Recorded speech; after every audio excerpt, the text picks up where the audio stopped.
భారతదేశంలో విష్ణుమూర్తికి 108 దివ్యక్షేత్రాలు ఉన్నాయి. అమ్మవారికి అష్టాదశ శక్తిపీఠాలు ఉన్నాయి. ఆ పరమేశ్వరుడికి ద్వాదశ జ్యోతిర్లింగాలు ఉన్నాయి. మరి మనుషులకి ఆ పరమశివుడు వరంగా అందించిన ఆత్మలింగం మాత్రం ప్రపంచంలో ఒక్కటే ఉంది. ఆ ఆత్మలింగాన్ని దర్శించాలంటే మనం ఖచ్చితంగా గోకర్ణ వెళ్ళవలసిందే. మరి ఇంకెందుకు ఆలస్యం, ఈ గోకర్ణ గురించిన పూర్తి వివరాలు తెలుసుకుందాం పదండి. కర్ణాటక రాష్ట్రంలోని ఉత్తర కన్నడ జిల్లాకి క్యాపిటల్ అయిన కారవార్కి 55 కిలోమీటర్ల దూరంలో ఈ గోకర్ణ ప్రసిద్ధ పుణ్యక్షేత్రం ఉంటుంది. ఆ ఆత్మలింగం రాక్షసుల వశం కాకుండా ఆ వినాయకుడు భూమిపైన పెట్టిన ప్రదేశమే ఈ గోకర్ణ. గోకర్ణ అనే పదంలో గో అంటే ఆవు, కర్ణ అంటే చెవి. గోకర్ణలో ప్రవహించే గంగావళి, అన్నాశిని రైవర్లు గోవు ముఖాన్ని పోలుస్తూ ప్రవహిస్తాయి. ఈ నదులేంటి ఇవి ఆవు ముఖాన్ని పోలుస్తూ ప్రవహించడం ఏంటని ఆశ్చర్యంగా చూస్తున్నారా? ఒకసారి ఈ గూగుల్ మ్యాప్ను చూడండి, మీకే అర్థమవుతుంది.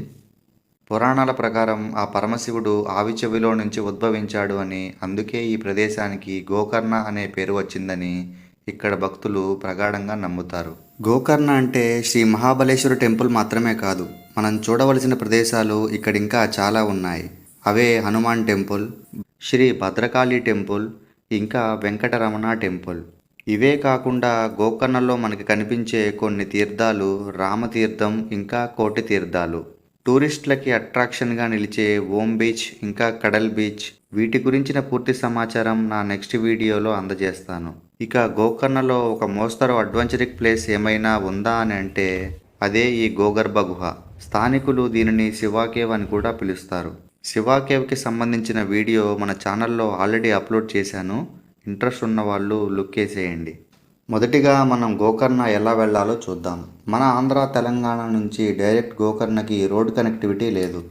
అందుకనే మనం ముందుగా హుబ్లీకి చేరుకోవాలి. మన తెలుగు రాష్ట్రాల నుంచి హుబ్లీ చేరుకోవడానికి నంబర్ ఆఫ్ ట్రైన్స్ అవైలబుల్ ఉన్నాయి. వాటి టైమింగ్ని బట్టి ఏ ట్రైన్ సెలెక్ట్ చేసుకోవడం అనేది మీ ఇష్టం. హుబ్లీ రైల్వే స్టేషన్ నుంచి మనం హుబ్లీ బస్టాండ్కి ఆటోలో వెళ్ళవలసి ఉంటుంది. ఎందుకంటే అక్కడే మనకి గోకర్ణ బస్సెస్ అవైలబుల్ ఉంటాయి. ఒకవేళ గోకర్ణ బస్ అవైలబుల్ లేకపోతే మీరు అంకోలా బస్నైనా ప్రిఫర్ చేయొచ్చు. ఎందుకంటే అంకోలా నుంచి గోకర్ణకి బస్సెస్ అవైలబుల్ ఉంటాయి.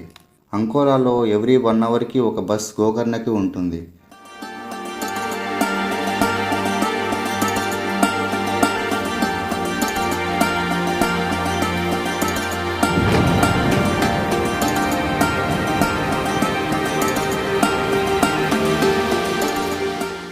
వెళ్ళేదారిలో ప్రకృతి అందాలు ఆహ్లాదకరంగా ఉన్నాయి.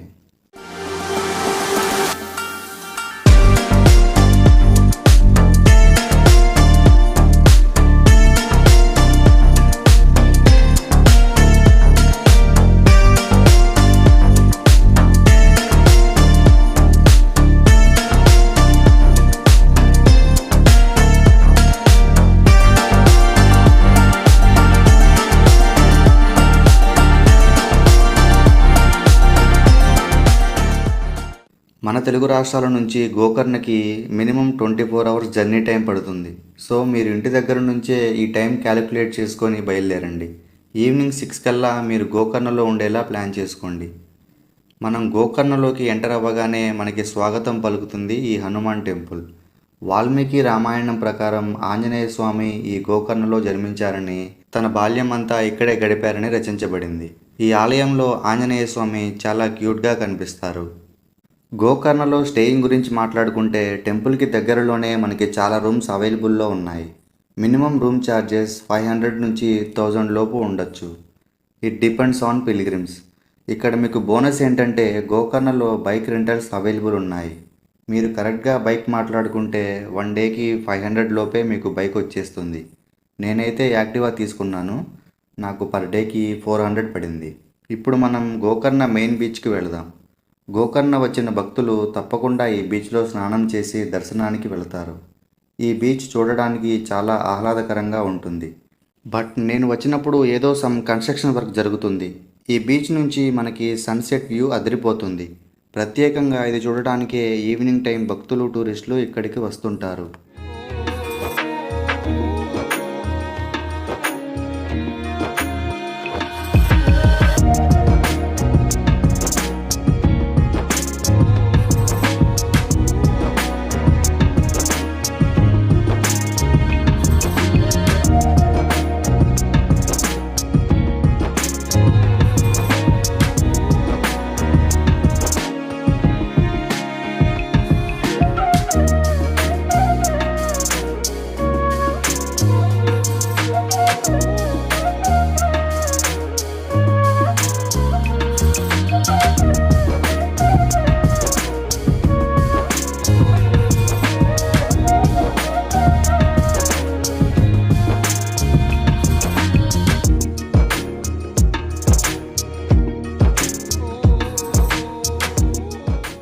సముద్ర స్నానం అయిపోయాక మనం శ్రీ మహాగణపతి అదే ఈ గోకర్ణ సృష్టికర్త అయిన గణపతి దేవాలయాన్ని దర్శించుకుందాం. ఈ ఆలయంలో కెమెరాస్ నాట్ అలౌడ్. మీకోసం కొంచెం కష్టపడి షూట్ చేశాను. కంటెంట్ నచ్చితే ఇప్పుడే ఈ ఛానల్ని సబ్స్క్రైబ్ చేసుకోండి. ఆల్రెడీ సబ్స్క్రైబ్ చేసుంటే మీకు నా థ్యాంక్స్. ఆత్మలింగం తెలివిగా భూమిపై పెట్టిన వినాయకుని తెలివితేటలకు మెచ్చుకున్న పరమశివుడు ఇకపై ఈ మహాబలేశ్వరాలయంలో నన్ను దర్శనం చేసుకోవాలంటే ముందుగా నిన్ను దర్శించాలి అని వినాయకునికి వరమిస్తాడు. నన్ను అడిగితే శివుడు ప్రత్యేకంగా వినాయకుడికి వరమివ్వాలా చెప్పండి? ఇండియాలో ఏ టెంపుల్కి వెళ్ళినా ముందు ఆయన దర్శనమే కదా భక్తులు చేసుకునేది. మరి వినాయకుడితో మామూలుగా ఉండదు. గోకర్ణలో దర్శనం మనం సాంప్రదాయ దుస్తుల్లో చేయవలసి ఉంటుంది. ఓన్లీ లుంగీ కండువాతోనే మనల్ని దర్శనానికి అలౌ చేస్తారు. మనం మహాగణపతి దర్శనం చేసుకుంటూ ఈ క్షేత్రం యొక్క స్థల పురాణం ఏంటో తెలుసుకుందాం. రావణాసురుడు తన తల్లి కోరిక మేరకు శివుడికి ఘోర తపస్సు చేసి శివుడి ఆత్మలింగాన్ని వరంగా పొందుతాడు. కానీ పరమశివుడు ఈ ఆత్మలింగం ఎక్కడ పెడితే అక్కడే అది శాశ్వతంగా ఉండిపోతుందని షరతును విధిస్తాడు. దానికి రావణుడు అంగీకరించి లంకకు బయలుదేరతాడు. రావణుడు ఆత్మలింగాన్ని లంకలో ప్రతిష్ఠిస్తే తాముకు ప్రతికూల చర్యలు తప్పవని దేవతలందరూ వెళ్లి విష్ణుమూర్తిని వేడుకొనగా విష్ణుమూర్తి తన మాయతో సూర్యాస్తమయం అయ్యేటట్లు చేస్తాడు. అది చూసిన రావణుడు సంధ్యావందనానికి పూనుకుంటాడు. విషయం తెలుసుకున్న నారదుడు వెంటనే వినాయకుని దగ్గరికి వెళ్ళి రావణుడి దగ్గర ఉన్న ఆత్మలింగం తీసుకొని ఎలాగైనా క్రింద పెట్టవలసిందిగా కోరతాడు. అప్పుడు వినాయకుడు గోపాలుడి వేషం ధరించి రావణుని దగ్గరకు వెళతాడు. అప్పుడు రావణుడు ఆ బాలుడితో నేను సంధ్యావందనం చేసుకోవాలని కాసేపు ఈ లింగాన్ని పట్టుకోవలసిందిగా కోరతాడు. దానికి గణపతి లింగం ఎక్కువ బరువు ఉంది అని, నేను ఎక్కువసేపు మోయలేనని, ఒకవేళ మోయలేని పక్షంలో నేను 3 అంకెలు లెక్కిస్తానని, అంతటికీ మీరు రాకపోతే లింగాన్ని క్రింద పెట్టేస్తానని చెప్తాడు. వేరే దారి లేని రావణుడు దానికి అంగీకరించి లింగాన్ని వినాయకుని చేతికి ఇచ్చి సంధ్యావందనానికి వెళతాడు. రావణుడు అలా వెళ్ళగానే వినాయకుడు లింగం మోయలేని బాధ నటిస్తూ 3 సార్లు వెంటనే పిలుస్తాడు. సంధ్యావందనం మధ్యలో ఉండేసరికి రావణుడు అక్కడికి రాలేకపోతాడు. తీరా అయిపోయాక వచ్చి చూస్తే అప్పటికే గణపతి ఆత్మలింగాన్ని భూమిపైన పెట్టేస్తాడు. దానికి కోపగించిన రావణుడు గణపతి తలపైన నొక్కుతాడు. ఆ నొక్కు ఈ మహాగణపతి టెంపుల్లో చూడొచ్చు. అలా గణపతి చేతుల మీదుగా ఆత్మలింగం ప్రతిష్ఠించబడిన ప్రదేశమే ఈ గోకర్ణ. ఇక విష్ణుమాయ తొలగి సూర్యుడు మళ్ళీ ఆకాశంలో కనిపించగా తాను మోసపోయానని గ్రహించిన రావణుడు కోపంతో ఆత్మలింగాన్ని పెకిలించే ప్రయత్నం చేస్తాడు. ఆత్మలింగం పైనున్న కవచాన్ని తీసి విసిరేస్తే అది గోకర్ణకు 23 కిలోమీటర్ల దూరంలో ఉన్న సజ్జేశ్వర అనే ప్రదేశంలో పడి సజ్జేశ్వర లింగం వెలుస్తుంది. లింగం పైనున్న మూతని తీసి విసిరేస్తే అది గోకర్ణకు 27 కిలోమీటర్ల దూరంలో ఉన్న గుణేశ్వర అనే ప్రదేశంలో పడి గుణేశ్వర లింగం వెలుస్తుంది. లింగానికి కట్టిన తాళ్ళని విసిరేస్తే అది దారేశ్వరలో పడి దారేశ్వర లింగం వెలుస్తుంది. ఇక లింగం పైనున్న వస్త్రాన్ని తీసి విసిరేస్తే అది కందుక పర్వతంపై ఉన్న మురుడేశ్వరంలో పడి మురుడేశ్వర లింగం ఉద్భవిస్తుంది. రావణుడు అంతా చేసి ఆత్మలింగాన్ని మిగిల్చిన భాగాన్నే మనం ఈ మహాబలేశ్వర ఆలయంలో చూడవచ్చు. ఈ ఆత్మలింగంతో ముడిపడిన ఈ క్షేత్రాలన్నీ ఆత్మలింగ పంచక్షేత్రాలుగా ప్రసిద్ధికెక్కుతున్నాయి. 1000 రూపాయల దర్శనం టికెట్ కొన్నా కూడా డైరెక్ట్ ఆ దేవుడిని తాకే ఫెసిలిటీ లేని ఈ రోజుల్లో ₹1 ఖర్చు లేకుండా డైరెక్ట్ ఆత్మలింగాన్ని మన చేతులతో తాకే ఫెసిలిటీ కల్పిస్తున్న ఈ గోకర్ణ పుణ్యక్షేత్రం తప్పక విజిట్ చేయవలసిందే. మరి దక్షిణ కాశీ భూ కైలాసం అనే భక్తులచే కొనియాడబడుతున్న ఈ మహాబలేశ్వర క్షేత్రం యొక్క విశిష్టత ఏంటో ఇప్పుడు తెలుసుకుందాం. క్రీస్తు శకం 7వ శతాబ్దంలో హర్షవర్ధనుడు అనే రాజు ఈ ఆలయాన్ని నిర్మించినట్టు శాసనాల ద్వారా తెలుస్తుంది. అనంతరం మనం విజయనగర రాజులు దీనిని మరింత తీర్చిదిద్దారు. 1665వ సంవత్సరంలో ఛత్రపతి శివాజీ తన దండయాత్రలో భాగంగా ఈ క్షేత్రానికి వచ్చి ఇక్కడ ప్రత్యేకమైన పూజలు అభిషేకాలు నిర్వహించి ముక్తిని గడించారంట. ప్రతి సంవత్సరం శివరాత్రి వేడుకలు ఇక్కడ 7 రోజుల పాటు ఘనంగా నిర్వహిస్తారు. ఇది చూసేందుకు దేశ విదేశాల నుంచి భక్తులు ఇక్కడికి వస్తుంటారు. 4 శతాబ్దాలకు ఒకసారి ఇక్కడ అష్టబంధన కుంభాభిషేకం అనే ఉత్సవం జరుగుతుంది.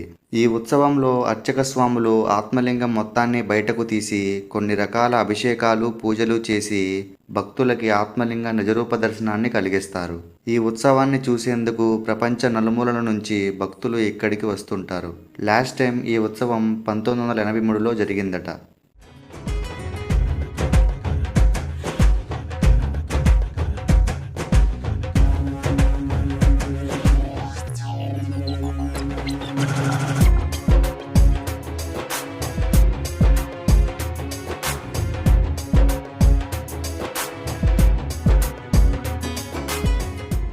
మహాబలేశ్వర స్వామివారిని చూశాం కదా, మరి అమ్మవారిని చూడకపోతే ఎలా?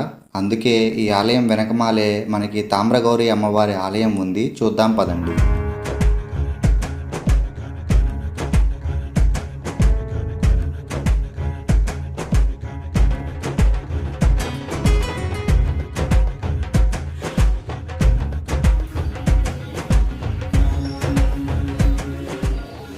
అమ్మవారు మహాబలేశ్వరుని పత్ని.